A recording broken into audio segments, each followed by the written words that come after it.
जहाँ तक सवाल है सरकार का, तो जब हमने 13 को दिल्ली कूच का कार्यक्रम रखा था, तो इससे 10 दिन पहले से हरियाणा पूरी तरह खनौरी और ये शंभू बॉर्डर को सील करना शुरू कर दिया था।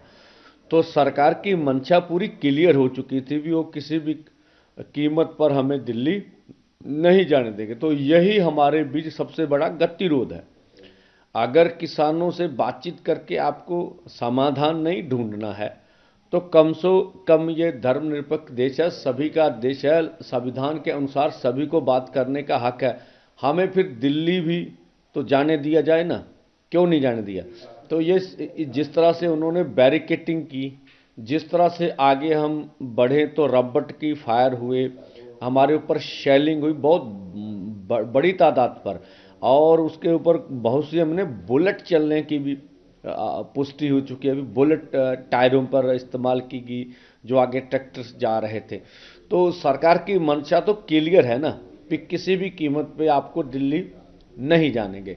तो ये हम तो चाहते हैं भी आप देश के किसी भी संविधान के अनुसार आप अगर हमें बता दें कि ये जो सब कुछ कर रहे हैं। अभी डीजीपी हरियाणा का बयान आ गया कि हम किसानों के ऊपर टीयर गैस इस्तेमाल नहीं कर रहे हैं। अब देखिए ये किस तरह की बात है। तो हम बोल रहे हैं भाई, अगर आपने कहा है कि आपको मालूम नहीं कौन कर रहा, तो जो कर रहा आप उसको सजा दीजिए ना। अब कौन कर रहा है? तो ये गलत बयानबाजी भी लगातार हो रही है। और जिस तरह से अगर हरियाणा में आपको जाने का मौका मिले, तो मुझे लगता है एग्जैक्ट फिगर तो नहीं है, 15 से 20 हज़ार अर्धसैनिक फोर्स हरियाणा पूरे में डिप्लॉयड किए गए हैं। और पूरे गांव में जैसे घेरा डाला होता पूरे, मैं बोला जैसे कश्मीर में जिस तरह से आप हालात देखते रहे पिछले लंबे समय में, वही हालात पूरे हरियाणा के बने हुए।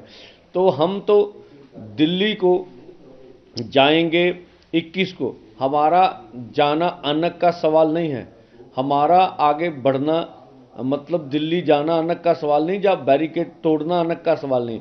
अब सरकार वार्ता से हमारी बात नहीं मानना चाहती, और दूसरी तरह जो प्रस्ताव देती है वो भी जो हमारी असल मांगे हैं उनसे पीछे हटने के लिए देती है।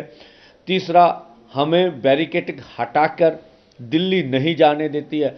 तो हम तो मजबूरी में आगे बढ़ेंगे ना, वो जो भी परिणाम होंगे उसके लिए भारत सरकार जिम्मेवार होगी। और हम आशा तो करेंगे, अभी आज का दिन है, स्वयं प्रधानमंत्री की जी के पास सारी रिपोर्ट तो जा चुकी होगी। अब जिन मुद्दों पे डिस्कस होनी थी सब पर 2-2 राउंड डिस्कस हो चुकी है। और चाहिए अब स्वयं प्रधानमंत्री जी को कि वो निर्णय लें, और निर्णय की अनाउंसमेंट भी कर सकते हैं।